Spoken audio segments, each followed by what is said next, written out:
Assalamualaikum warahmatullahi wabarakatuh. Selamat malam teman-teman. Jumpa lagi dengan saya Dwi Santoso dalam live seri menulis. Sebelumnya teman-teman ya, mohon maaf ya minggu ini saya baru bisa live sekarang karena ada yang harus saya kerjakan. Tapi ya mudah-mudahan saatnya kita bisa live agak cukup rutin ya teman-teman. Nah untuk malam ini saya sebetulnya akan memulai pembahasan baru ya. Kalau kemarin kan 2-3 minggu kemarin kita bahas topik mengenai bagaimana teman-teman siapapun itu sebetulnya punya potensi menjadi seorang penulis gitu ya. Jadi saya sudah jelaskan baik dari sisi buku fiksi ataupun non fiksi dan juga berbagai macam hal terkait yang intinya adalah memotivasi ya, menginspirasi teman-teman yang belum menulis ataupun baru menulis kecil-kecil tapi bisa punya potensi untuk menulis buku ya, buku apakah buku non fiksi ilmiah populer atau buku non fiksi yang lain atau juga buku fiksi ya, terutama novel gitu. Jadi itu untuk minggu ini dan selanjutnya kita akan membahas topik-topik yang baru ya. Tapi untuk khusus malam ini mungkin kita agak lebih santai teman-teman. Kita tidak akan membahas bagaimana menjadi seorang penulis, bagaimana teknik-teknik menulis, kemudian bagaimana bentuk-bentuk tulis yang menarik, bagaimana untuk menjadi penulis yang bisa menulis tulisan yang kuat, tulisan yang menarik bagi pembaca. Itu saya mungkin tidak akan membahas seperti itu ya, tidak detail seperti itu. Tapi saya mungkin akan dari sisi yang berbeda teman-teman ya. Saya akan lebih kepada membahas bagaimana dari sisi pembaca gitu. Kalau kemarin kan berapa bulan terakhir kita live membahas dari sisi menulis ya, sesuai dengan tema ataupun juga topik dari live kita ini, live cari menulis, jadi lebih ke dunia tulis menulis. Tapi untuk malam ini mungkin kita bahas lebih santai ya. Kita lebih membahasnya dari sisi sebaliknya, bukan dari sisi penulis tapi justru dari sisi pembaca ya. Jadi kita akan membahas pembaca, terutama pembaca fiksi ya, pembaca novel ya, walaupun nanti di awal kita akan bahas secara umum pembaca dari semua genre dan semua jenis buku ya, baik fiksi ataupun non fiksi gitu. Jadi itu ya teman-teman. Untuk malam ini seperti biasa ya, kita akan teman-teman jika ada yang ditanyakan mengenai dunia tulis menulis ya, apapun itu teman-teman bisa langsung tanyakan ya di awal. Saya akan jawab, kemudian nanti baru kita masuk ke pembahasan. Tapi kalau memang belum ada ya, sepertinya juga belum ada, kita mungkin akan langsung ke pembahasan. Tapi teman-teman jika nanti di tengah pembahasan ada yang ditanyakan mengenai dunia tulis menulis, bisa langsung ditanyakan ya. Jadi nggak usah ragu, usah ditanyakan saja, walaupun yang teman-teman tanyakan itu tidak terkait dengan pembahasan topik malam ini, tapi ya setidaknya bisa masih terkait dengan dunia tulis menulis ya. Saya akan coba jawab pertanyaan tersebut ya, sehingga mungkin ya teman-teman mudah-mudahan bisa terjawab pertanyaannya. Setelah terjawab baru saya lanjutkan lagi pembahasan gitu. Nah untuk malam ini teman-teman ya, kita akan, saya bilang tadi, lebih santai membahasnya lebih hal yang ringan, itu lebih ke dari sudut pandang pembaca ya. Kalau selama ini kita membahas dari sudut pandang penulis, sekarang kita membahasnya dari sudut pandang pembaca, terutama pembaca di Indonesia ya. Seperti kita tahu kan, minat baca di Indonesia itu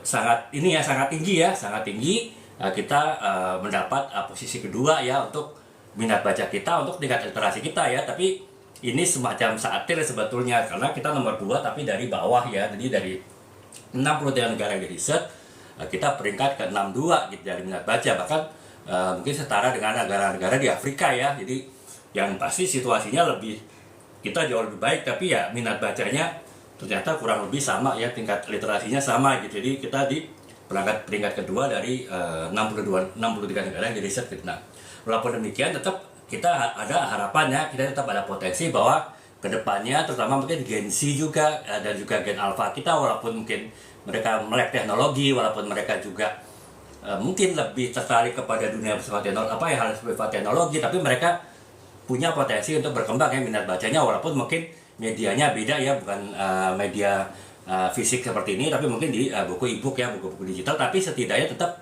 membaca ya, tidak melihat gitu kan. Kalau kita TikTok itu kan sebetulnya adalah melihat ya. Itu ada yang bilang itu ancaman bagi minat baca kita ke depan ya. Sementara TikTok belum terlalu berkembang, ataupun juga media sosial lain belum terlalu berkembang saja, kita sudah peringkat 2 dari bawah ya untuk minat baca. Bagaimana nanti ke depannya setelah mungkin sosial media ataupun juga teknologi informasi, teknologi komputer lebih berkembang ya. Tapi melalui pembahasan live kita malam ini, kita sebetulnya sih cukup optimis ya bahwa minat baca kita tuh masih bisa dikembangkan justru di Gen Z dan juga di Gen Alpha gitu. Tapi ya seperti apa ataupun jenis apa yang akan dibaca ya, kita tentu akan mulai ya pembahasan malam ini. Jadi untuk malam ini kita akan membahas mengenai apakah jenis bacaan, genre bacaan itu ditentukan juga oleh umur ataupun tingkatan usia dari seseorang, dan juga apakah tiap generasi itu punya minat baca yang berbeda, punya topik tema baca yang berbeda. Jadi kita akan bahas ke situ ya teman-teman.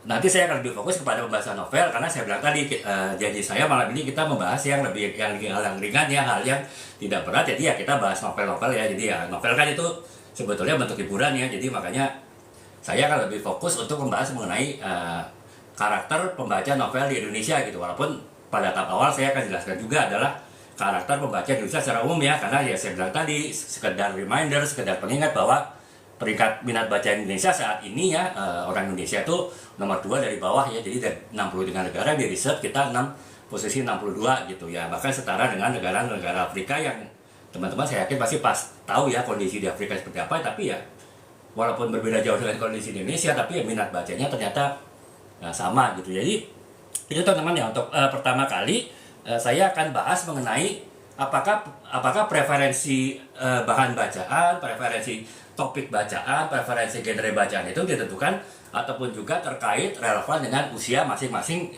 seorang ya kan. Setiap orang tuh punya tahapan kehidupan, apakah nanti pada saatnya dia akan berubah, minat bacanya akan berubah, topik yang dibacanya akan berubah, genre bacaannya itu sesuai dengan minatnya ya. Ini saya akan bahas khusus untuk pembaca Indonesia, walaupun itu sifatnya umum ya. Bisa jadi yang saya bahas ini karena sifatnya umum, secara khusus mungkin ada yang berbeda, tapi paling tidak secara generalisir, secara umum itu kurang lebih sama ya, antara apa yang dibaca dengan tingkat usia dari masing-masing orang di Indonesia gitu. Nah, untuk yang tahap pertama saya akan mulai ke tahap anak-anak ya teman-temannya, di usia 3-12 tahun, karena ya secara umum kan secepat-cepatnya orang Indonesia itu bisa baca itu umur 3 tahun ya, ketika playgroup ataupun TKA ya. Jadi itu udah paling cepat gitu, bahkan bisa jadi akhir TK ataupun awal SD baru bisa baca gitu. Jadi perkembangan usia 3-12 tahun itu pun sebetulnya kita bagi dari 3-12 tahun itu ada 2 kelompok umur ya. Jadi kelompok umur di bawah 5 tahun, 3-5 tahun, dan juga kelompok umur 6-12 tahun ya, itu kategori anak-anak gitu. Nah, secara umum untuk kategori anak-anak secara umum ya, umur 3-12 tahun itu mereka lebih baru mulai belajar membaca, baru mulai senang membaca ya. Dan ini adalah titik yang paling krusial sebetulnya, titik yang paling penting dari pengembangan minat baca anak-anak ya. Ketika mereka usia 3-12 tahun itu banyak diberi buku, banyak diberi asupan bacaan, kedepannya dia minat bacanya akan besar gitu. Sementara kalau misalnya pada saat itu justru orang tua mengabaikan, memberikan, mungkin lebih senang memberikan gadget, ataupun juga lebih senang memberikan film-film terbaru, baik itu di TV ataupun juga mungkin di ini ya, saluran tertentu, film tertentu, lebih suka beli-beli seperti itu untuk anaknya daripada beli buku ya. Kedepannya mungkin bisa dibilang masa depan anaknya dari sisi literasi, minat baca itu pasti akan suram gitu ya. Sementara kalau yang dari kecil itu sudah dibiasakan membaca buku, ya tentu akan masa depannya untuk senang membaca, untuk minat membaca itu akan tinggi ya, akan cerah gitu. Jadi walaupun ya saya bilang tadi teman-temannya, kita tidak bisa memberikan buku Harry Potter kepada anak TK gitu kan ya, karena ya pertama mereka baru bisa baca, kemudian kosakata mereka belum banyak ya, tentu mereka tidak bisa menyerap buku Harry Potter ya. Selain juga isi cerita Harry Potter kan belum sesuai dengan karakter anak umur TK gitu. Ya karena itu untuk buku-buku anak TK ya umur 3-5 tahun itu lebih kepada buku cerita bergambar ya. Jadi dengan gambar yang lebih banyak daripada tulisannya gitu, daripada ceritanya ya. Karena memang mereka untuk membaca itu masih terbatas ya, kemampuan membacanya masih terbatas. Jadi ya memang untuk menarik minat bacanya ya tentu dengan buku yang banyak gambar yang menarik, dengan warna-warna yang menarik, dengan tulisan yang sedikit gitu. Itu adalah tahap awal mereka untuk senang membaca ya. Jadi kebanyakan buku-bukunya itu ya tentu ya buku-buku, karena buku-buku seperti itu ya pasti kebanyakan buku dongeng gitu kan, ataupun buku cerita yang sifatnya fantasi lah. Kalau cerita dongeng kan mungkin dongeng Kancil dan Pak Tani gitu kan kalau yang zaman dulu, ataupun mungkin dongeng-dongeng ya kalau sekarang ya mungkin dongeng-dongeng seperti ya banyak lah ya, cerita-cerita dari mulai mungkin cerita daerah, ataupun juga mungkin cerita ya seperti Doraemon, itu pun juga masuk ke dalam kategori buku anak-anak gitu kan, kalau yang memang banyak gambarnya, banyak tulisannya itu juga bisa ya untuk menarik minat baca anak-anak gitu. Tapi intinya adalah cerita fiksi ya, cerita dongeng, cerita cerita daerah ya, cerita ini masa lalu, atau bahkan mungkin cerita yang sifatnya fantasi ya, seperti cerita Putri Salju, Cinderella dan lain-lain. Itu kan sebetulnya kita lihat itu pada waktu kita kecil ya. Jadi waktu kita kecil, sehingga ya otomatis pasti banyak gambar dan sedikit tulisan gitu ya. Terima kasih Kak Serangan Kaki 5 ya. Semoga kakak juga semangat ya untuk ya, kalau kakak mungkin sekarang masih suka membaca, setidaknya kakak bisa terus mempertahankan, meningkatkan minat baca kakak ya. Kalaupun kakak mungkin tanda petik sudah terlanjur ya, tidak mempunyai minat baca yang tinggi, setidaknya mungkin untuk adik-adik kakak, ataupun mungkin kalau kakak sudah punya anak ya, untuk putra-putri kakak juga kakak bisa tingkatkan untuk minat bacanya gitu ya, yang nanti akan saya jelaskan kurang lebih seperti apa gitu. Jadi itu ya Kakak Serangan Kaki 5 ya. Terima kasih, semangatnya kakak juga semangat ya, semoga. Nah, sekarang kita lanjutkan lagi. Jadi itu ya teman-teman, untuk umur 3 sampai 12 tahun itu, kalau kita bagi umur 3 sampai 5 tahun, umur anak-anak TK itu ya pasti lebih banyak gambar daripada tulisan. Jadi itu, dan ceritanya pasti cerita dongeng ya, cerita dongeng, cerita daerah, ataupun cerita fantasi ya, cerita yang tidak dunia nyata lah ya. Jadi seperti itu. Tujuannya adalah tentu untuk yang pertama meningkatkan minat baca, kemudian juga meningkatkan emosional ya. Jadi karena kita membaca kan kita lebih, anak-anak tuh bisa lebih mengetahui emosi ya. Misalnya cerita Pak Tani dan petani dan dan kancil, itu kan bisa merasakan emosi Pak Tani ketika si kancil itu nakal mencuri ininya gitu, mencari hasil pertaniannya. Itu kan anak-anak bisa belajar emosi dari situ, juga belajar kognitif ya, belajar bagaimana logika dari hubungan antara satu pihak dengan pihak lain, satu tokoh dengan tokoh yang lain dalam satu cerita. Itu bisa meningkatkan kemampuan kognitif anak, sekaligus juga meningkatkan kemampuan untuk baca ya. Jadi kalau anak-anak itu malas belajar baca, teman-teman tuh bisa ya berikan buku bacaan anak-anak dengan tulisan yang sedikit, dengan gambar yang banyak. Syukur teman-teman bisa membacakan juga, kemudian nanti diulangi oleh putra-putri teman-teman ya. Jadi mereka lebih terpacu untuk belajar baca. Jadi itu ya teman-teman, untuk usia anak-anak seperti itu ya. Kalau ketika sudah SD mungkin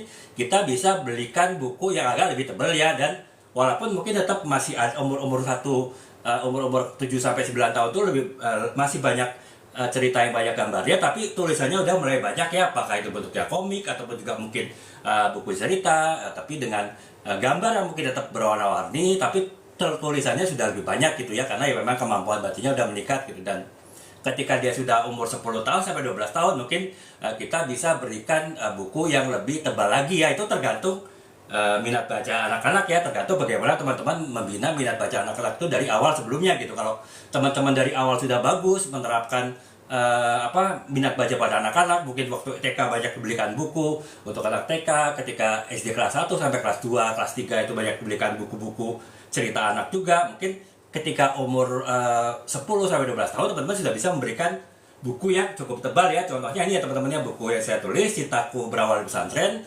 Ini sebetulnya cerita anak ya, walaupun bisa juga dibaca oleh orang dewasa ya. Seperti kalau teman-teman tahu novel Laskar Pelangi itu kan, itu sebetulnya novel semua umur ya, dia bisa dibaca oleh semua umur, tapi anak-anak SD pun bisa baca ya, terutama kalau anak-anak SD yang sudah terbiasa baca cukup banyak ya. Ya kalau ini teman-teman punya putra-putri yang sudah cukup bisa baca buku dengan tulisan yang lebih banyak, ini novel ini sekitar 210 halaman ini juga bisa dibaca oleh putra-putri teman-teman ya, terutama mungkin yang punya minat untuk masuk ke pesantren, atau setidaknya mungkin teman-teman yang putra-putrinya sekarang di sekolah Islam terpadu, kalaupun tidak mau masuk pesantren tapi paling tidak ingin tahu bagaimana kehidupan dunia pesantren, bagaimana persahabatan pesantren anak ini ya, anak-anak di dalam pesantren itu dalam menjalani kehidupan pesantrennya. Itu bisa teman-teman bisa berikan buku semacam ini. Jadi novel cukup tebal, 210 halaman, tapi ya isinya tentang hidup kisah anak-anak ya, kisah persahabatan anak-anak. Itu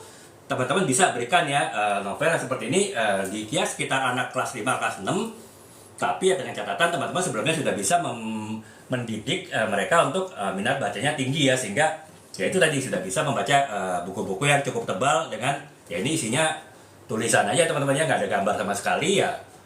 saya yakin sih dari beberapa pembaca yang membeli novel ini banyak yang anak SD kelas 5, kelas 6 ya, mereka sudah bisa baca novel seperti ini. Jadi sebetulnya sih kalau minat bacanya bisa dibina dengan baik dari awal ya, dia tentu bisa ya baca seperti ini. Contohnya kalau saya teman-teman sekedar mungkin nostalgia saya dulu waktu saya kelas SD ya, masih kelas bahkan kelas 3, kelas 4 ya, itu saya sudah baca novel-novel anak seperti ini ya. Kalau teman-teman tahu cerita 5 Sekawan ya dari Enid Blyton, ataupun juga cerita Trio Detektif dari Alfred Hitchcock, itu kan ya seperti ini juga ya, kurang lebih tebalnya seperti ini juga. Darul Salaman itu saya kelas 2, kelas 3 SD sudah baca ya teman-teman. Bahkan semua cerita 5 Sekawan nggak tahu ada berapa puluh jilid itu tuh saya baca semua. Kemudian Trio Detektif juga ada berapa puluh jilid juga saya baca semua gitu kan, walaupun mungkin dalam waktu berapa bulan ya, itu saya bisa ya teman-teman ya. Karena apa? Memang dari kecil orang tua sudah membiasakan diri untuk saya membaca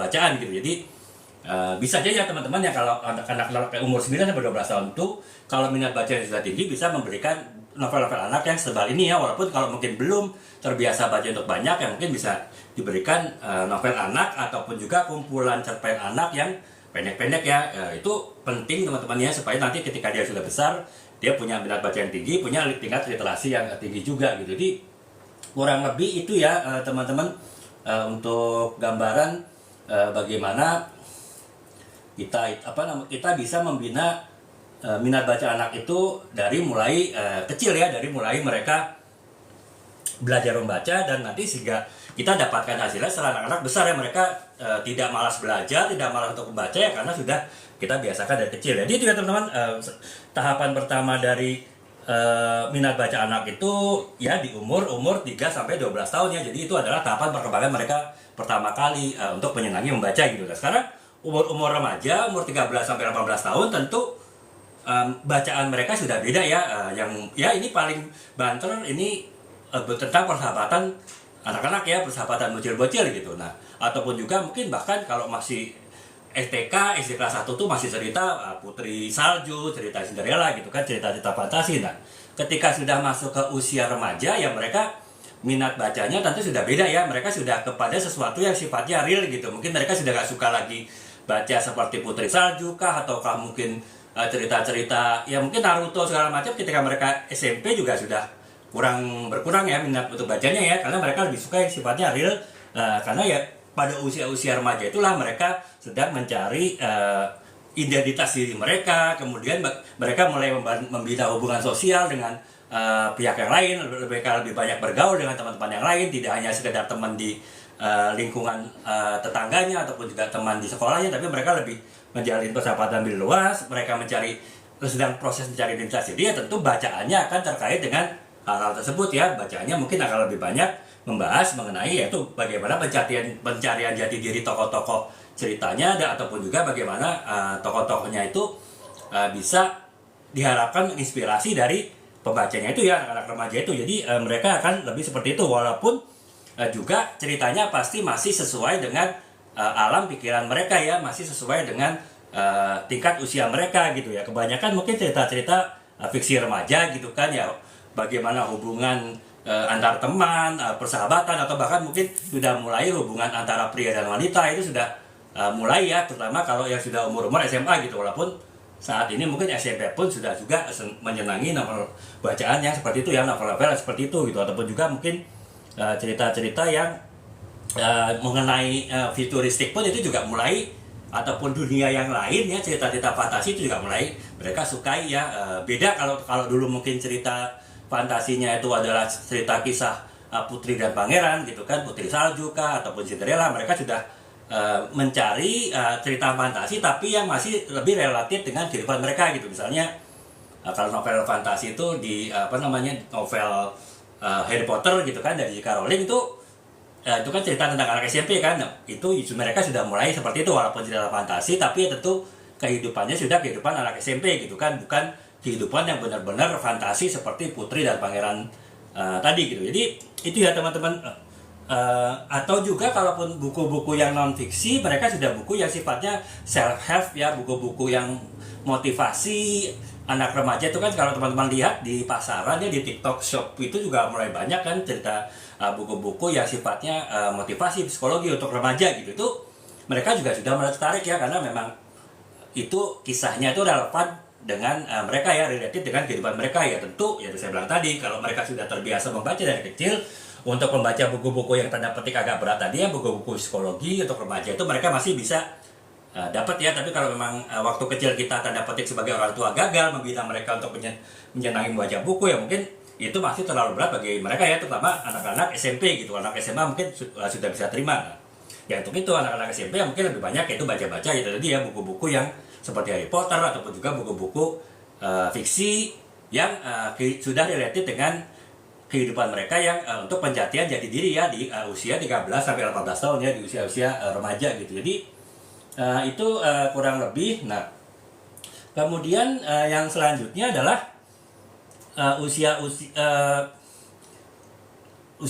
dewasa muda ya, yang adult ya. Jadi umur-umur 19-30 ya, tentu bacaannya itu sudah berbeda ya teman-teman ya. Untuk yang adult itu bacaannya sudah berbeda ya. Kalau tadi bicara novel, ya novelnya sudah novel-novel yang sifatnya roman ya, jadi novel-novel yang sifatnya percintaan. Walaupun kalau SMA juga sudah ada novel percintaan, tapi percintaannya masih percintaan remaja gitu kan. Jadi seperti Dilan ya, Dilan 1990 itu kan novel percintaan tapi ya masih cinta anak-anak SMA gitu kan. Jadi tentu beda ya dengan ketika mereka sudah kuliah ataupun sudah mulai bekerja, percintaannya itu sudah percintaan yang lebih serius gitu, bukan cerita cinta yang benar hanya sekedar ya tanda petik senang-senangan aja gitu kan. Kalau kita harus akui ya, waktu kita SMA dulu mungkin ketika kita pacaran ya kita tidak ada berpikir yang lebih jauh ya, kita hanya untuk senang-senangan aja ya, hanya sekedar naksir-naksiran aja, hanya sekedar ada teman bicara khusus, ada teman yang bisa tanda petik kita curhat tanpa kita khawatir akan bocor ke yang lain, lebih seperti itu gitu. Itu ya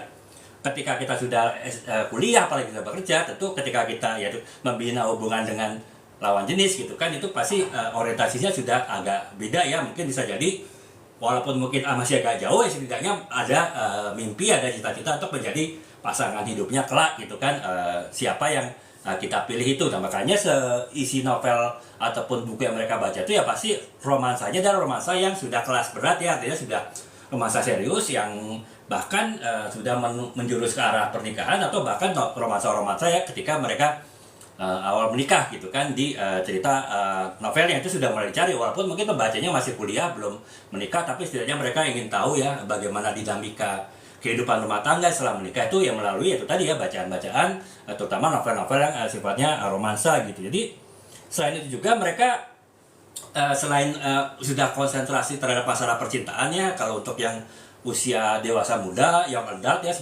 yang adult 19-30 tahun ya, mereka juga sudah mulai kepada pengembangan diri ya. Kalau tadi remaja itu masih mencari jati diri, ketika sudah dewasa muda mereka sudah menemukan jati dirinya. Mereka justru setelah mereka tahu jati diri mereka seperti apa, mereka ingin melakukan pengembangan diri mereka ya. Makanya mereka mencari ya buku-buku yang sifatnya itu pengembangan diri, baik itu buku non fiksi ya, buku-buku psikologi, buku-buku motivasi, buku-buku self improvement ya, buku-buku pengembangan diri. Juga mungkin bisa lewat novel ya, saya bilang tadi. Mungkin yang belum menikah ingin tahu bagaimana dunia pernikahan itu dari membaca novel-novel romansa dewasa gitu kan.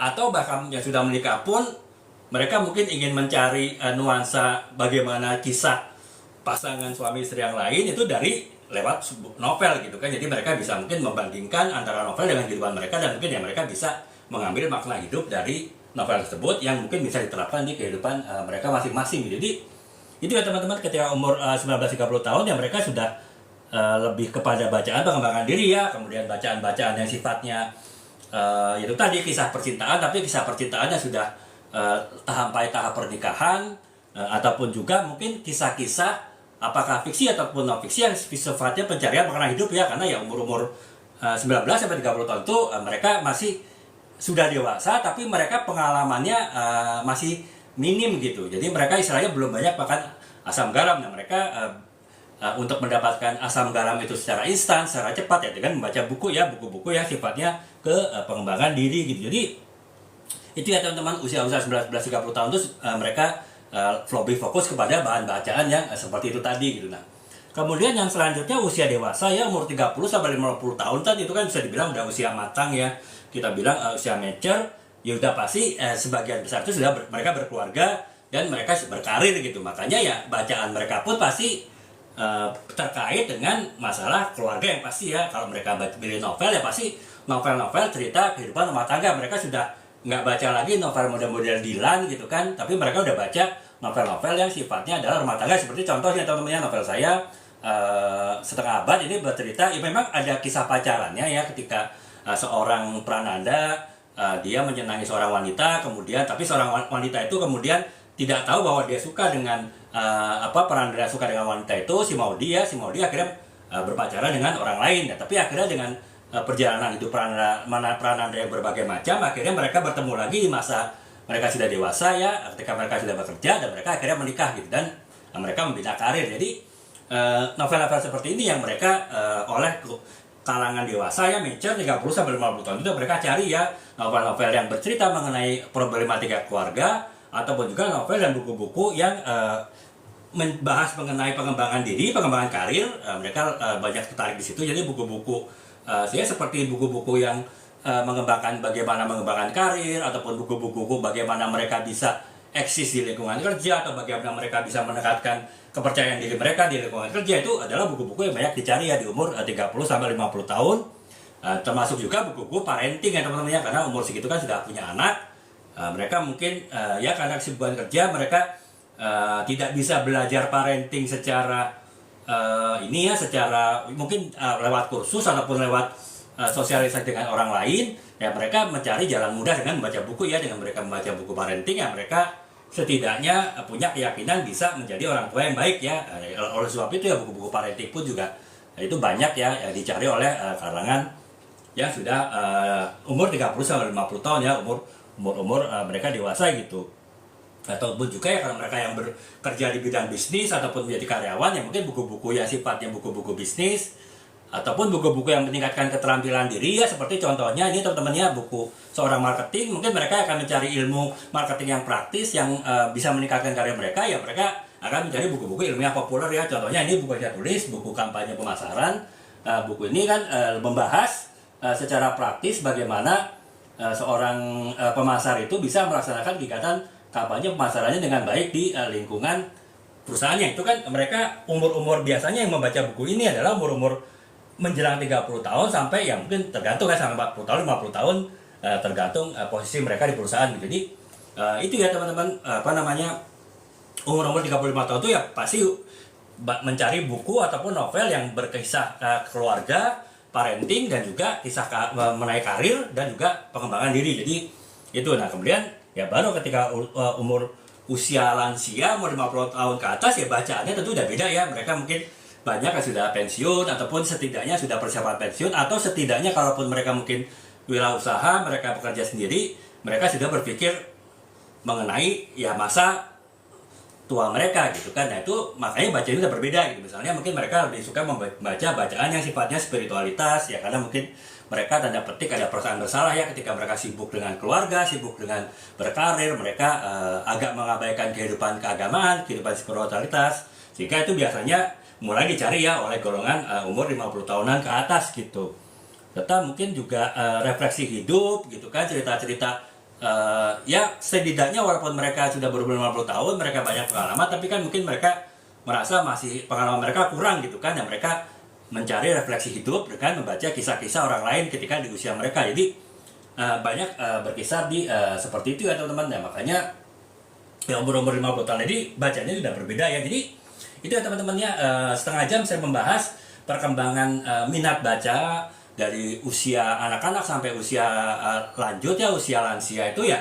Ternyata memang setiap tahapan usia itu punya minat baca sendiri-sendiri, punya topik bacaan sendiri-sendiri, dan punya genre bacaan sendiri-sendiri ya. Jadi itu menunjukkan bahwa kenapa suatu bangsa itu bisa sangat dikenal sebagai bangsa yang cinta membaca. Seperti di Jepang gitu kan, di Jepang itu sangat umum di KRL ya, di kereta bawah tanah mereka, setiap orang itu membaca di kereta yang sangat sumpah bawaannya buku ya, apakah dalam bentuk fisik ataupun bentuk digital di handphone, itu mereka pasti baca ya. Beda kalau teman-teman yang di Jakarta, coba lihat ya di kereta komuter ya, di KRL di Jakarta itu sebagian besar ngapain sih ketika mereka di dalam kereta? Ya tentu bisa dihitung jari ya yang baca ya. Karena apa? Yang membaca itu kan adalah proses yang dimulai dari kecil ya. Ketika mereka kecil sudah terbiasa membaca, sampai usia lanjut pun mereka akan membaca. Hanya ya bacaannya akan berbeda ya. Tapi di Indonesia itu tadi ya teman-teman ya, tingkat minat bacanya itu tertinggi di dunia ya, nomor 2 ya. Nomor 2 dari bawah, maksudnya dari 62 3 negara yang di riset, kita posisi 62 ya. Ya nggak heran ya kalau di kereta dalam perjalanan ke kantor ataupun ke tempat aktivitas masing-masing yang dipegang itu bukan buku ya, tapi justru yang lain gitu. Jadi itu ya teman-teman, sekedar gambaran awal ya bagaimana setiap generasi, setiap umur itu punya bacaan yang berbeda ya. Tapi intinya adalah satu ya, dimana dengan minat baca yang sudah kuat, umur berapapun mereka akan tetap membaca ya. Tapi kalau kita sudah terlambat, hasilnya kita dari waktu kecil tidak terbiasa untuk membaca, mungkin kita sudah dewasa itu untuk membaca mungkin bisa tapi terpaksa gitu ya. Artinya kalau kita kuliah kan pasti mau nggak mau banyak baca, itu pun tapi terpaksa gitu kan. Kita membaca hanya karena untuk mendapat nilai gitu, tapi bukan membaca untuk meningkatkan diri kita, untuk mengembangkan diri kita, tapi sekedar untuk mendapatkan nilai ketika kita kuliah gitu. Jadi itu ya teman-teman, jadi kurang lebih seperti itu. Nah sekarang kita ini teman-teman ya, apa namanya, akan mulai bergerak ke pembahasan berikutnya ya. Kalau tadi kita membahas bahan bacaan berdasarkan generasi, berdasarkan umur itu lebih kepada bacaan umum. Sekarang kita akan fokus kepada novel ya teman-teman ya, karena ya novel itu kan bahan bacaan yang paling banyak dibaca orang itu adalah novel sebetulnya ya. Mungkin banyak orang baca buku bisnis, mungkin banyak orang baca buku motivasi, mungkin banyak orang baca buku hukum kalau yang orang hukum, tapi itu kan tergantung minat masing-masing. Tapi kalau namanya novel, apapun jenisnya, apapun genrenya, mungkin sebagian besar orang itu membaca ya, atau setidaknya jumlah pembaca itu lebih banyak daripada jenis buku yang lain. Makanya kita akan fokus kepada melihat topik-topik novel apa saja, genre-genre novel apa saja untuk setiap usia ya. Jadi setiap usia pasti ada perkembangan minat bacanya sendiri untuk novel, ataupun juga genre-genre apa saja yang dipilih ya ketika mereka akan baca novel gitu. Jadi itu. Nah sekarang kita mulai dari yang akan saya bahas lebih ke novel kekinian Indonesia teman-teman. Jadi kita tidak membahas novel secara global ya, karena kan memang concern kita, perhatian kita kan pada minat baca, bagaimana meningkatkan minat baca bangsa Indonesia gitu kan, yang peringkatnya sangat tinggi itu tadi ya, nomor 2 ya dari bawah.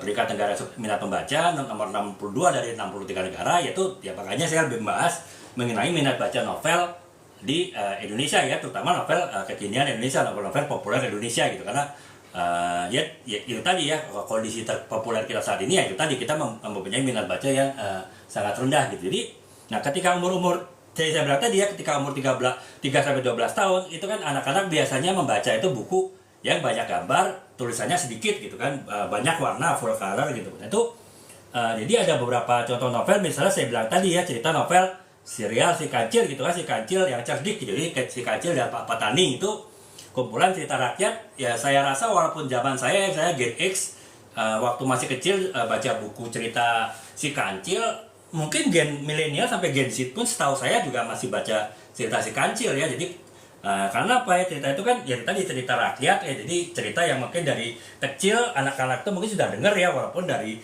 cerita orang tua ataupun dari kakek neneknya dalam secara lisan ya, ketika mereka membaca ya mereka sudah lebih familiar. Jadi bahan novel ataupun bahan fiksi bacaan anak-anak itu lebih banyak kepada cerita rakyat biasanya, karena itu disampaikan secara turun-temurun dari orang tuanya, dari kakek neneknya, sehingga ya ketika mereka mencari bahan bacaan, mereka akan mencari bahan bacaan yang mereka sudah kenal ya. Makanya rata-rata anak-anak itu bacaan fiksinya ataupun bacaan novelnya bisa kita bilang itu adalah cerita-cerita rakyat ya, seperti itu tadi ya, cerita Si Kancil dan Pak Petani gitu. Jadi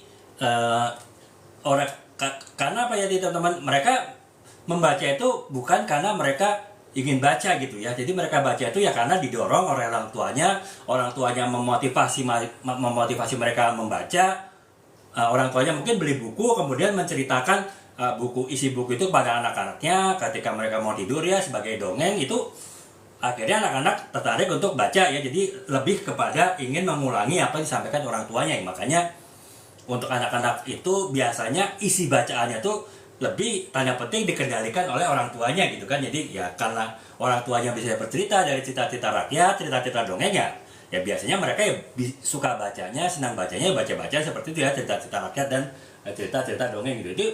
Itu ya teman-teman ya, minat baca novel untuk anak-anak ya umur 3 sampai 12 tahun kurang lebih seperti itu. Walaupun saya bilang tadi teman-teman, ketika anak-anak sudah umur 10 tahun ke atas mungkin mereka sudah bisa minat baca sendiri ya. Mereka mungkin akan beli buku belum tentu karena dipilih orang tuanya, bisa jadi karena mereka suka ya teman-teman ya. Seperti saya bilang tadi, novel saya Cintaku Berawal di Pesantren ini cerita mengenai persahabatan anak-anak di pesantren, 4 orang sahabat di pesantren. Sebagian pembeli buku ini yang saya tahu memang orang tuanya ya, mereka memberikan buku ini kepada anak-anak mereka, novel ini kepada anak mereka yang ingin sekolah di pesantren ataupun bahkan sudah bersekolah di pesantren gitu. Tapi ada juga yang membeli buku ini, setahu saya itu adalah anak-anaknya sendiri ya, anak-anak mungkin umur kelas 5, kelas 6 ya, umur 10, 11, 12 tahun. Mungkin mereka punya minat sekolah di pesantren, mereka membeli buku ini juga ya, novel ini. Jadi mereka sudah punya keputusan untuk membeli buku ini. Ini mungkin agak berbeda dengan yang saya bilang tadi ya teman-teman, kebiasaan anak-anak itu membaca bacaan yang sering disampaikan orang tuanya ataupun dibelikan orang tuanya ya, cerita rakyat ataupun cerita dongeng. Kalau ini kan lebih ke cerita kehidupan sehari-hari yang relatif dengan kehidupan mereka gitu. Jadi tapi relatif nggak banyak ya teman-teman ya, novel-novel anak-anak yang ditulis oleh penulis sekarang itu nggak banyak, karena memang ya kebanyakan mengandalkan cerita dongeng dan cerita rakyat gitu ya. Jadi ya mungkin kalau teman-teman yang tadi ya saya bilang anak-anak yang ingin tertarik masuk pesantren atau setidaknya mungkin sekolah di sekolah Islam terpadu, mungkin nggak ada salahnya membelikan novel ini ya teman-teman, ada di Keranjang Kuning. Itu ya untuk apa? Supaya mereka bacaan anak-anak itu lebih bervariasi ya, tidak hanya sekedar cerita daerah ataupun tidak hanya sekedar cerita dongeng, tapi mereka bisa baca novel. Anak-anak kelas 5, kelas 6 SD itu membaca novel anak yang ceritanya related dengan kehidupan mereka ya. Untuk apa ya? Sehingga nanti ketika mereka mungkin usia sudah meningkat, minat baca mereka itu bisa ditingkatkan lagi kepada bacaan yang lebih tanda petik lebih berat, tanda petik lebih penuh makna ya. Jadi mereka dilatih dengan bacaan-bacaan seperti novel ini. Jadi itu ya teman-teman.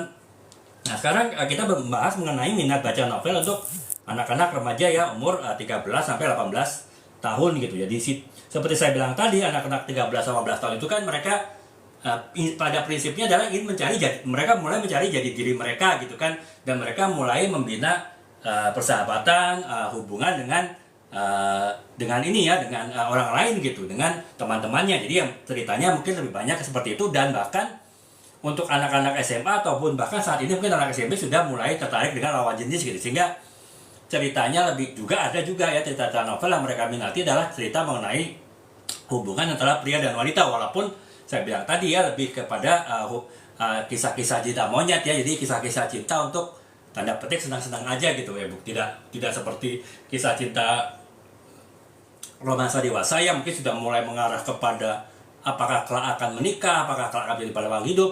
Anak-anak sampai SMA itu bahan bacanya belum sampai ke tingkat itu ya, lebih kepada tingkat mereka untuk punya teman khusus, punya teman bicara khusus, punya teman curhat yang dari lawan jenis ya, untuk mereka istilahnya inilah ya, untuk mereka happy-happyan gitu ya, bukan kepada arah yang lebih serius. Nah itu makanya ya kisah-kisah di umur remaja itu ya lebih kayak gitu tadi ya teman, kisah-kisah persahabatan dan juga kisah-kisah percintaan remaja ya, percintaan pertama yang mungkin lebih santai, lebih fun, hanya mencari fun saja tapi tidak berpikir kepada yang lebih berat gitu. Jadi gaya bahasanya juga biasanya gaya bahasa anak muda ya, gaya bahasa santai, tidak seperti romansa dewasa yang mungkin gaya bahasanya sudah agak berat dan penuh makna hidup ya. Tapi bahasa untuk novel remaja itu biasanya bahasa yang fun ya. Jadi misalnya novel Dylan itu kan ya teman-teman, saya yakin mungkin sudah pernah baca, walaupun teman-teman sudah tidak remaja lagi mungkin pernah baca. Itu kan ya ceritanya sangat ringan, sangat enteng gitu kan, dan juga sangat menghibur. Walaupun mungkin makna hidupnya bisa dibilang nggak ada dalam novel itu ya, tapi ya bagi anak-anak SMA bagi anak-anak SMP itu mereka mencari bahan bacaan novel itu hanya untuk senang-senang aja gitu, bukan untuk mencari makna hidup dari situ, bukan untuk mereka bisa menemukan sesuatu yang inspiratif dari novel itu. Jadi ya seperti Dilan, nggak heran ya itu sangat laris, walaupun ya kalau secara kualitas sastra, banyak kritikus sastra bilang itu sebetulnya sih novel pasaran gitu ya, novel novel inilah ya, novel komersil banget yang kurang, dari sisi sastranya itu sangat kurang, tapi ya laku. Kenapa ya? Karena memang ya itulah ya, sifat remaja itu ya suka menyukai bacaannya seperti itu gitu.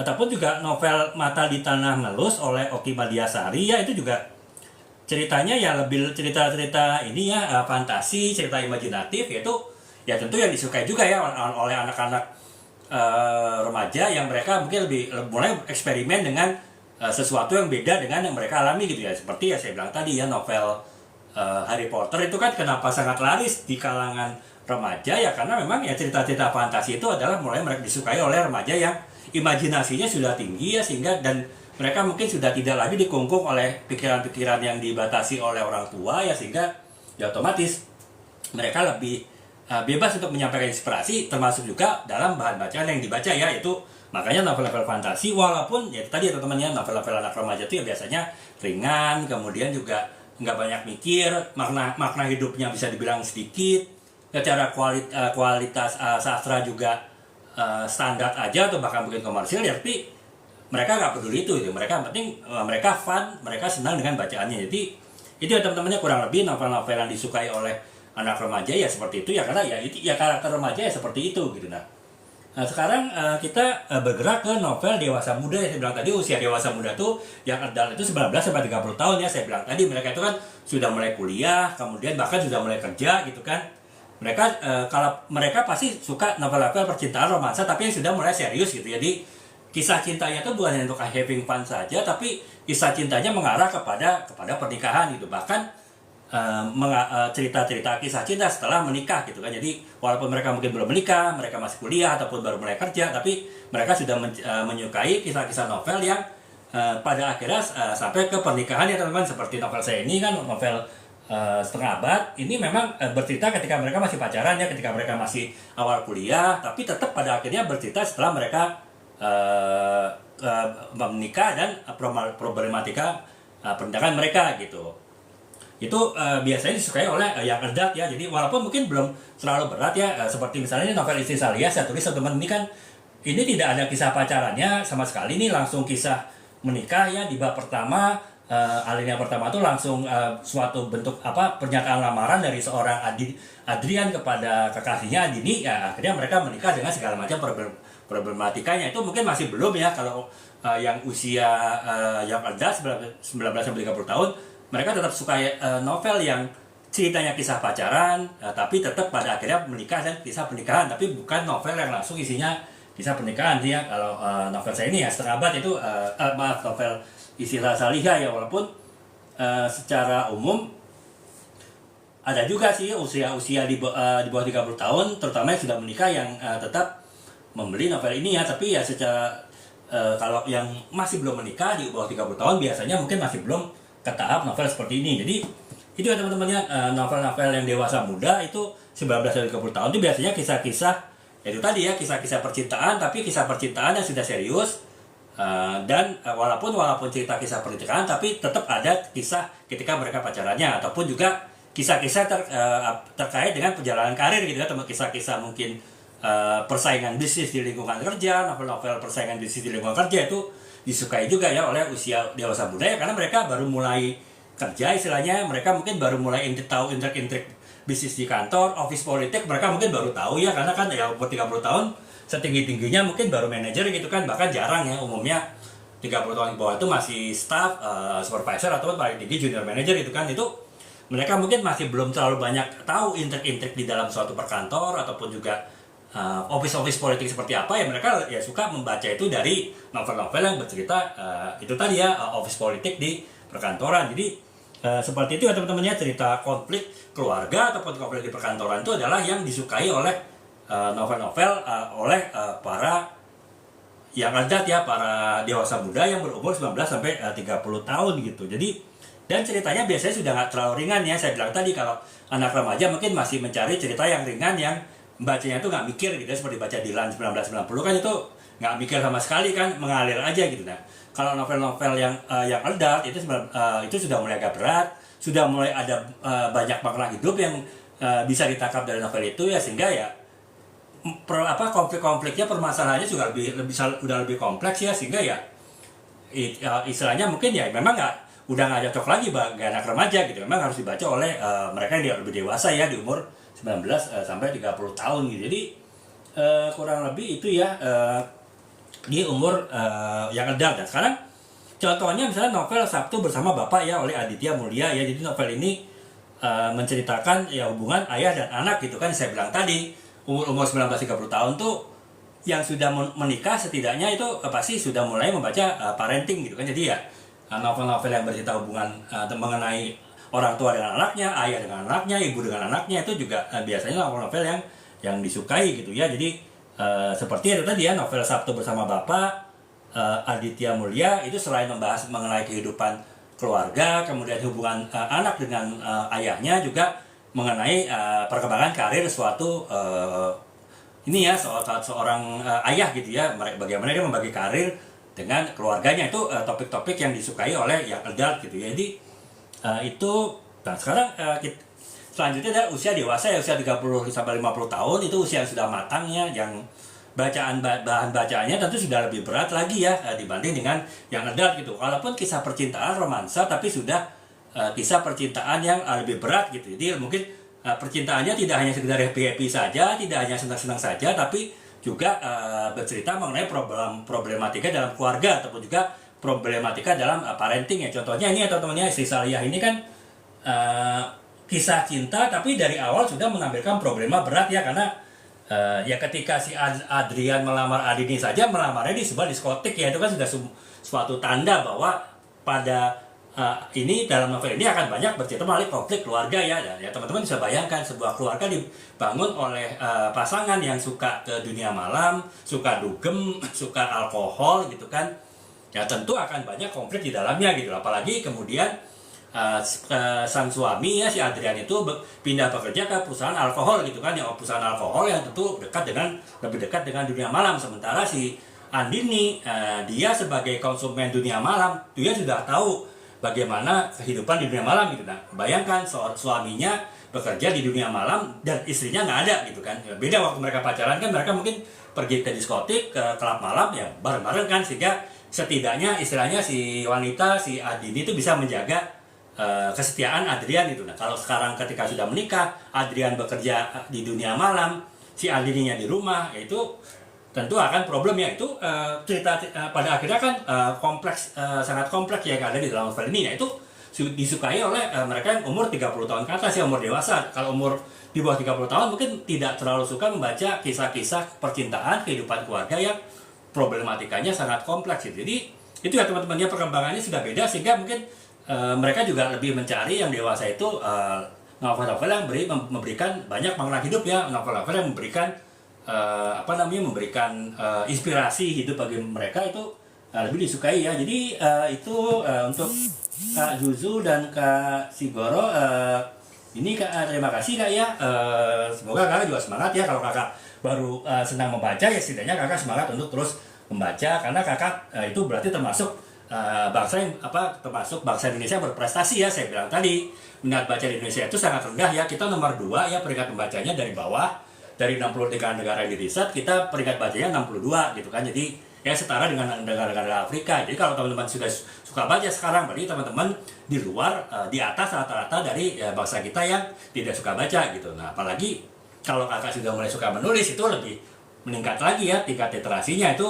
Semoga Kakak tetap semangat juga. Jadi itu ya Kak Susu dan Kak Sigoro, semoga terus semangat gitu. Jadi itu. Nah kemudian yang itu tadi contoh dari novel dewasa, misalnya Ayat-Ayat Cinta dari Habibur Rahman Zarasi ya, teman-teman pasti sudah pernah nonton filmnya ataupun mungkin sudah pernah baca novelnya. Itu kan kisah yang berat ya, itu kisah bahkan kisah poligami gitu kan, di antara mahasiswa yang sedang menuntut ilmu di Mesir. Jadi pasti lebih kompleks ya, mahasiswa menuntut ilmu di luar negeri itu sudah kompleks, apalagi dengan kehidupan keluarga dan kehidupan poligami di dalamnya. Jadi kisah-kisah yang rumah tangga yang kompleks itulah yang lebih disukai oleh mereka yang sudah usia dewasa ya 30 sampai 50 tahun gitu. Jadi itu ataupun juga atau bahkan walaupun bukan cerita-cerita yang kompleks, cerita-cerita yang berat yang usia dewasa 30-50 tahun tuh menyukai cerita yang penuh makna hidup ya, cerita yang penuh inspiratif gitu. Walaupun mungkin disampaikannya ringan ya, tidak seberat ayat-ayat cinta tadi, itu kan pasti problematikanya berat dan sehingga penyampaian isi novelnya juga berat gitu. Nah, bisa aja seperti novel Laskar Pelangi itu kan sebetulnya novel yang ringan kan, bercerita tentang anak-anak, tapi sebetulnya penuh makna hidup perjuangan, pengorbanan, persahabatan. Nah, kisah-kisah yang seperti itu pun itu juga disukai oleh mereka yang dewasa ya. Mungkin dibandingkan mereka yang masih relatif muda, lebih banyak orang dewasa yang menyukai Laskar Pelangi gitu. Walaupun saya bilang tadi kisahnya sederhana, kisahnya ringan dibaca, tapi ya karena penuh dengan makna hidup, penuh dengan inspirasi, itu juga disukai ya oleh mereka-mereka yang sudah dewasa tadi. Jadi itu, nah kemudian ini ya teman-teman, yang selanjutnya usia lansia ya tentu ya saya bilang tadi ya, usia lansia adalah usia-usia yang mereka menyenangi, mereka yang menyenangi kisah-kisah yang refleksi ya. Jadi mereka mungkin sudah ya rata-rata kan sudah mendekati pensiun, mereka mungkin pikirannya sudah tidak terlalu kompleks ya, karena mungkin anak-anak sudah mandiri gitu kan, sudah menikah, sudah punya keluarga sendiri, sehingga mereka mungkin relatif lebih tanda petik lebih tidak banyak beban hidup ya. Justru saat itu mereka harus biasanya refleksi gitu kan, mereka apa yang sudah saya jalani ini apakah sudah berguna atau tidak gitu, ataukah yang saya jalani ini masih banyak yang kurang sih, usia saya sudah 50 tahun mungkin atau 60 tahun gitu kan. Nah, itu makanya mereka bisa baca bacaan refleksi atau bahkan bacaan-bacaan yang sifatnya religius ya. Jadi ya mungkin mereka sudah ya istilahnya merasa selama ini kurang mendekati kepada Sang Pencipta. Nah, ketika mereka mungkin sudah usia sudah menjelang sepuh gitu kan, mereka ya akhirnya punya kesadaran yang tinggi untuk mendekat kepada Sang Pencipta gitu. Makanya mereka akhirnya ya menyenangi baca-bacaan yang seperti itu ya teman-teman. Jadi mereka suka yang cerita-cerita yang matang gitu ya. Seperti misalnya cerita Perempuan di Titik Nol ya oleh Nawal Sadawi. Ini memang novel dari luar ya, novel adaptasi, novel ini novel terjemahan, tapi novel ini membaca isu gender, hak perempuan, juga pembebasan diri dari penindasan. Jadi ya bercerita mengenai perjuangan hidup seseorang gitu. Jadi itu bisa menjadi refleksi ya bagi seorang membaca perjuangan hidup orang lain, itu ya menjadi refleksi apakah yang mungkin mereka selama ini sudah berguna atau bahkan mungkin kurang berguna bagi masyarakatnya, bagi lingkungannya, bagi bangsanya, bagi negaranya. Itu mereka bisa refleksi melalui mereka punya novel seperti itu ya. Jadi itu ya teman-teman ya, untuk dewasa biasanya akan menyenangi novel-novel seperti itu ya. Jadi itu, nah sekarang itu teman-teman kita sudah bahas ya mengenai bagaimana kita sesuai usia itu punya minat novel, baca novel itu berbeda-beda ya, punya genre novel tuh yang berbeda-beda gitu. Bahkan tidak hanya usia sebetulnya, kalau gender pun juga bisa berpengaruh ya teman-teman ya, antara pria dan wanita ya tentu punya bacaan yang berbeda-beda gitu ya. Jadi misalnya kalau perempuan itu lebih suka novel-novel yang gaya bahasanya unik gitu, kemudian ataupun juga menyukai novel-novel yang sifatnya tuh filosofis gitu ya. Jadi novel-novel yang artinya tidak bahasanya mungkin ya bisa dibilang bahasa-bahasa puitis lah ya. Jadi novel-novel yang bahasa-bahasanya indah, bahasa-bahasa yang unik, bahasa-bahasa puitis itu lebih disukai oleh wanita gitu ketimbang novel-novel dari seorang pria ya. Kalau seorang pria itu mungkin dia lebih suka novel yang bahasanya tuh langsung lugas dan bisa jadi bahasanya tuh bahasa kritis gitu. Jadi mungkin novel-novel yang sifatnya kritis, novel-novel yang sifatnya itu lugas, mungkin sifatnya itu gugatan terhadap suatu peristiwa, suatu keadaan, itu lebih disukai oleh pria ya.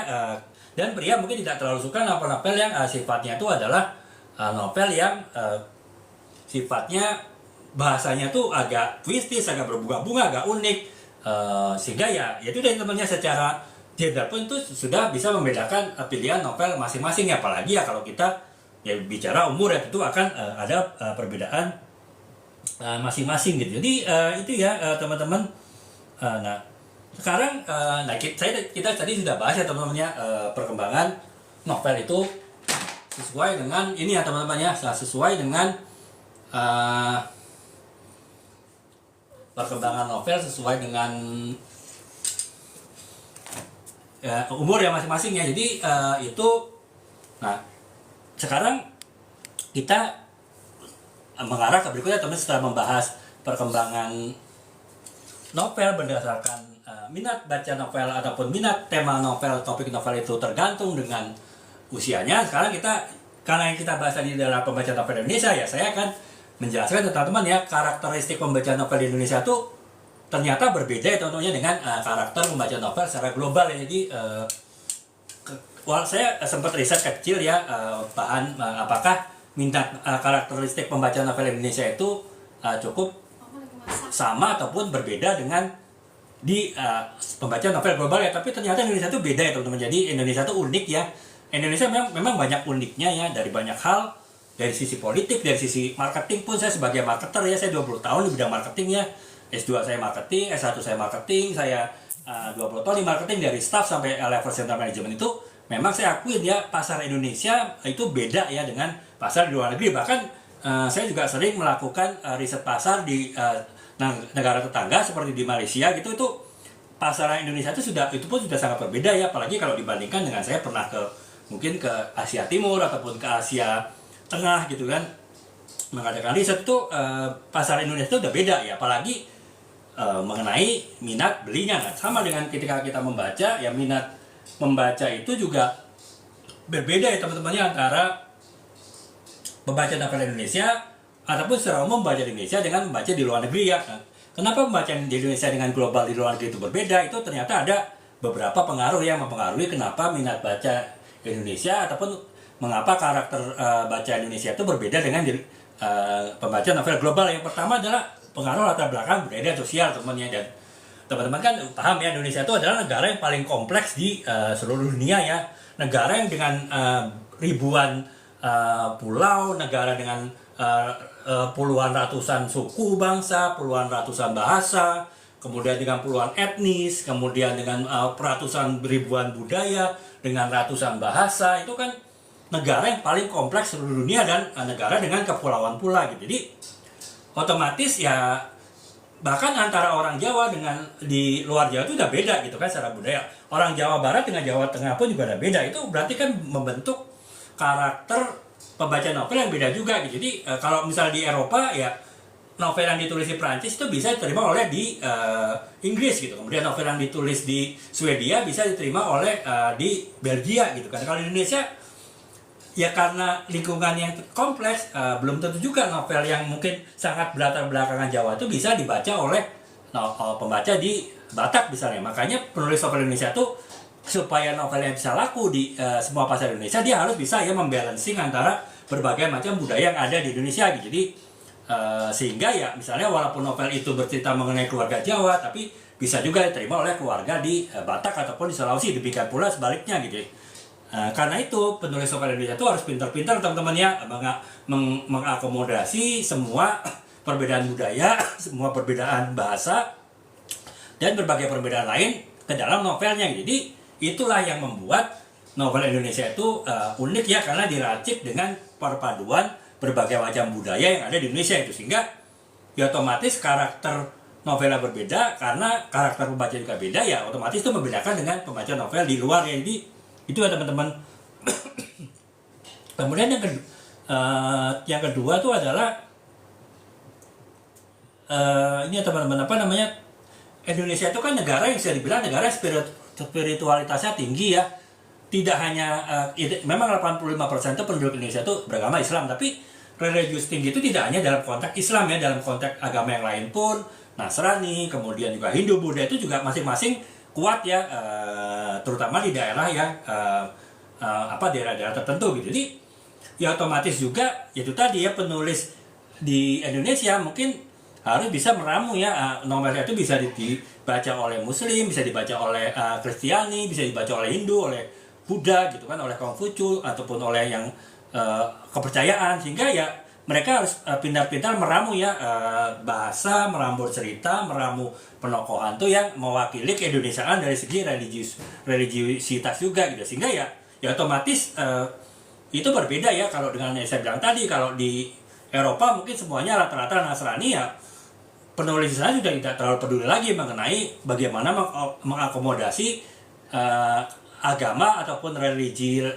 religiusitas di antara pembaca novelnya. Kalau di Indonesia tetap itu harus diperhatikan ya, karena Indonesia itu beragam agama. Itu yang membedakan ya karakter novel di Indonesia dengan karakter novel-novel yang ada di luar. Jadi itu juga ya kayak kenapa selain tadi masalah perbedaan masalah budaya yang beragam, agama yang beragam, itu juga membuat novel-novel di Indonesia itu menjadi unik, menjadi beda dengan novel di global ya, sehingga pembacanya novel Indonesia juga secara karakter beda ya dengan pembaca novel di luar negeri gitu. Nah, selain itu juga di tema-tema sosial politik itu di Indonesia masih kuat ya teman-teman ya, walaupun mungkin orang Indonesia itu membicarakan politik itu 5 tahun sekali ya, ketika pemilihan presiden, pemilihan legislatif gitu, ataupun dulu kan kalau pemilihan bupati, wali kota tuh waktunya beda ya, nggak serentak ya, sehingga mungkin ya setiap tahun ada saja perbicaraan politik di mereka. Kalaupun tidak ada pemilihan pun tetap kehidupan politik itu walaupun yang sekedar obrolan warung kopi itu juga dekat dengan kehidupan mereka ya, sehingga ya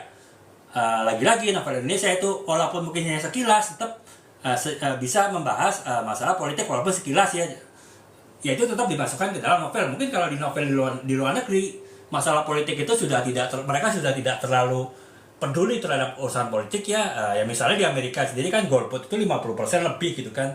Di negara Eropa juga mungkin golput 50%, sementara di Indonesia mungkin paling banter golput tuh 20% gitu kan, sehingga menunjukkan bahwa perhatian walaupun mungkin pengetahuan politiknya kurang, tapi perhatian terhadap politiknya itu juga tinggi ya, sehingga otomatis itu juga mempengaruhi penulis ketika menulis novelnya gitu kan, termasuk juga mempengaruhi preferensi pembaca novel ketika membeli novel, sehingga itu harus bisa diramu juga ya oleh penulisnya. Dan lagi-lagi itu membedakan karakter novel di Indonesia dengan karakter novel secara umum di luar negeri gitu. Jadi itu ya teman-teman ya, faktor yang ketiga ya, masalah politik. Jadi yang keempat adalah gaya bahasa dan narasi ya teman-temannya. Jadi kalau di Indonesia itu bahasa novel lebih menyenangi bahasa novel yang puitis, bahasa novel yang unik, bahasa novel yang yang estetik gitu kan. Kalau beda di luar mungkin bahasa novelnya itu lebih kepada lugas, kepada tegas, ataupun mungkin juga kepada kritis. Beda ya karena apa ya, mungkin di Indonesia kan ya budaya kita mungkin ada budaya pantun gitu kan, di Sumatera ada pantun, di Jawa, di Jakarta bahkan Betawi juga ada pantun gitu kan. Nah, itu menunjukkan bahwa tata bahasa yang baik, pengaturan gaya bahasa yang baik itu juga penting ya dalam komunikasi antara orang-orang Indonesia. Itu otomatis juga mempengaruhi penulis novel dalam menulis novelnya. Jadi itu beda ya dengan novel-novel di luar negeri gitu. Jadi itu jadi itu ya teman-teman, kurang lebih kenapa novel Indonesia itu karakternya berbeda ya dengan di luar negeri ya, karena yang pertama faktor keragaman budaya, yang kedua faktor keragaman agama, yang ketiga adalah faktor keragaman ini ya kita minat politik atau sosial politik kita tuh besar ya, walaupun mungkin tidak harus politik praktis, tapi lebih besar daripada dibanding negara lain secara umum ya, terutama negara Eropa, Amerika. Jadi ya otomatis juga itu mempengaruhi ya dalam penulisan novel Indonesia. Dan yang terakhir ya, gaya bahasa di Indonesia itu lebih suka gaya bahasa yang puitis, gaya bahasa yang indah, gaya bahasa yang estetik. Yang beda mungkin di luar negeri kebanyakan gaya bahasa novel itu gaya bahasa yang lugas ya, gaya bahasa yang tegas, gaya bahasa yang sifatnya langsung ataupun to the point gitu. Jadi itu ya kurang lebih yang kenapa novel Indonesia itu beda ya dengan novel di luar negeri secara karakteristik. Demikian pula pembaca novel Indonesia itu beda dengan pembaca novel di luar negeri. Jadi itu ya teman-teman. Nah sekarang tadi kita sudah bahas mengenai karakter novel Indonesia. Nah sekarang kita bahas kualitas deh. Karakter bisa beda dengan di luar negeri, tapi apakah secara kualitas di Indonesia itu novelnya itu adalah novel yang berbeda dengan luar negeri? Ya mungkin ada perbedaannya juga ya teman-teman ya. Walaupun secara umum novel itu di luar negeri ataupun di Indonesia itu sama ya, ada 3 kategori ya.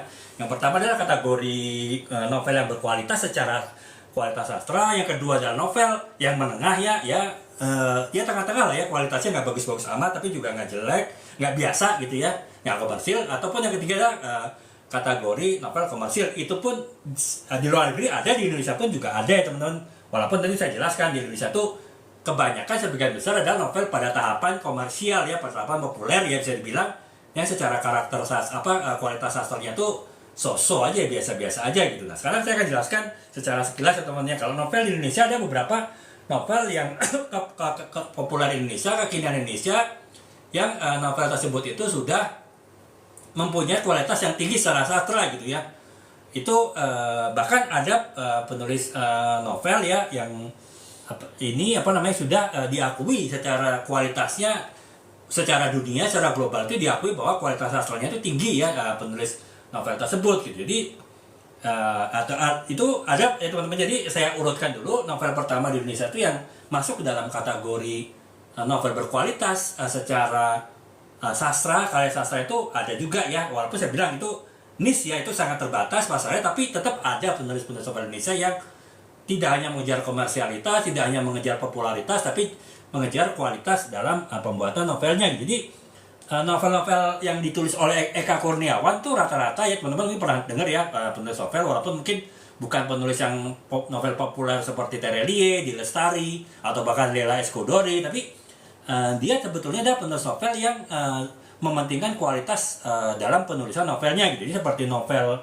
Cantik Itu Luka, ataupun juga novel yang berjudul Lelaki Harimau, itu novel itu sangat kualitasnya sangat tinggi gitu ya, bahkan sudah mendapatkan penghargaan banyak di luar negeri gitu. Tapi ya saya bilang tadi ya, yang sepanjang saya lakukan yang masuk kategori ini baru saya ketemu Eka Kurniawan ya. Jadi dia novelnya sudah mendapatkan penghargaan di luar. Setidaknya walaupun masih sedikit novel-novel yang berkualitas tinggi secara sastra di Indonesia, tapi masih ada gitu ya. Nah, ya rata-rata di Indonesia itu masuk ke tahapan kedua, yaitu novel yang sedang-sedang saja gitu. Jadi kualitas sastranya mungkin tidak terlalu tinggi, tapi juga yang nggak komersil amat gitu. Nah, itu yang kualitas menengah ini misalnya contohnya Laskar Pelangi ya teman-teman, ada Andrea Hirata ya. Saya bilang tadi walaupun ini novel sederhana, novel yang isi kisahnya juga mengalir lancar, novel yang ringan, tapi penggarapannya oleh Andrea Hirata tuh tetap menggunakan kaidah-kaidah sastra yang cukup baik ya. Jadi selain populer, dia juga bisa menjadi novel yang berkualitas gitu. Jadi itu ya teman-teman contohnya Laskar Pelangi gitu kan, atau mungkin Sabtu Bersama Bapak ya, saya sebutkan tadi ya, novel mengenai kisah keluarga, problematika keluarga. Itu adalah novel tengah-tengah ya, jadi novel yang secara kualitas tidak terlalu bagus tapi juga tidak komersil. Jadi artinya dia masih tetap memandang kaidah-kaidah penulisan sastra dalam novelnya gitu. Tapi itu jumlahnya cukup besar ya, masih jauh lebih besar dari novel yang berkualitas, tapi masih lebih sedikit daripada novel yang komersial tadi ya. Kalau komersial ya itu tadi, pokoknya yang penting ya secara kualitas sastra mungkin biasa-biasa saja, so-so saja, tapi sesuai dengan karakter pembaca ya, sesuai dengan pasar, sehingga ya novel itu lebih bersifat komersial ya, karena mungkin memang yang dikejar oleh penulisnya itu adalah penerimaan pasar ya, atau bahkan mungkin predikat bestseller dalam buku-bukunya gitu. Jadi karya-karya komersial pasaran itu misalnya Dilan ya, saya bilang tadi itu novel itu dalam secara banyak dikritik sastra itu novel yang biasa-biasa saja, bahkan mungkin novel yang kurang berbobot ya, secara paling tidak secara penokohannya itu tidak berbobot, karena kalau teman-teman ingat kan tokoh Dilan dan yang lainnya itu adalah sangat sempurna gitu kan, sementara kehidupan manusia itu tidak yang sempurna gitu kan, pasti ada kelebihan dan kekurangan. Itu salah satu kelemahan dari sisi sastra gitu. Tapi ya karena itu memang sesuai dengan pasar ya, akhirnya novel Dilan tadi itu bisa diterima oleh pasar ya, sehingga ya menjadi novel yang populer gitu. Ataupun novel Dear Nathan dari Eriska Febriani, ini kisah-kisah percintaan remaja yang biasa ya, jadi kisah-kisah ya mungkin tidak terlalu banyak makna hidup di dalamnya, tidak banyak inspirasi di dalamnya, tapi ya yang penting adalah novelnya tetap mengalir, tetap bisa diterima pembaca, walaupun mungkin secara kualitas sastra itu biasa-biasa saja gitu. Bahkan novel Pulang dari Terelie pun sempat saya baca ya, itu juga masuk ke dalam novel komersial. Jadi ya walaupun tidak jelek mungkin secara sastra, tapi juga tidak bagus gitu. Jadi ya yang penting adalah bisa terima pasar. Jadi itu ya teman-teman, itu adalah sebagian besar kondisi novel di Indonesia. Tapi itu bisa dimaklumi, kenapa ya, karena saya bilang tadi, untuk seorang suka membaca novel aja di Indonesia itu sudah termasuk peringkat tinggi ya di dalam tingkat literasi, tingkat minat baca. Karena minat baca Indonesia kan sangat memprihatinkan kan, nomor 2 dari bawah gitu. Sehingga ya untuk bisa mau baca novel, walaupun masih novel yang komersial, novel yang biasa-biasa saja, novel yang sosok saja, itu juga sudah prestasi ya, tanda petik ya, bagi bangsa Indonesia ya. Karena itu sudah berarti di atas rata-rata dengan minat baca Indonesia yang masih sangat minim, sangat di bawah gitu. Jadi itu ya teman-teman. Jadi ya kenapa novel Indonesia lebih banyak ke komersil? Yang pertama karena target pasar ya. Saya bilang tadi, untuk orang Indonesia kebanyakan baca tuh novel hanya untuk hiburan gitu kan. Mungkin mencari inspirasi juga, mencari makna hidup juga, tapi tujuan utamanya adalah untuk hiburan, untuk mengisi waktu luang gitu. Sehingga ya mereka tidak mau cari novel yang berat, dan novel yang ringan ya otomatis adalah novel yang komersial, novel yang mungkin secara kualitas sastra biasa saja, kurang bagus, tapi secara komersialnya tinggi gitu. Kemudian yang kedua adalah gaya bahasa gitu ya. Jadi kalau gaya bahasa novel yang pasaran ya biasanya novel-novel yang gaya bacanya santai, sederhana gitu kan, bacanya nggak mikir gitu ya. Ya karena itu sesuai dengan tujuan orang Indonesia baca novel, yaitu untuk hiburan gitu ya, tidak untuk memberati pikiran dan diri mereka sendiri gitu. Kemudian juga tema-temanya biasanya tema-tema yang universal gitu kan, persahabatan, percintaan, kemudian pengorbanan, kemudian tema-tema untuk saling membantu. Jadi yang tema-tema yang sehari-hari ya, sehingga disampaikan dengan baca sehari-hari dengan bahasa yang mudah diterima, bahasa yang ringan gitu. Jadi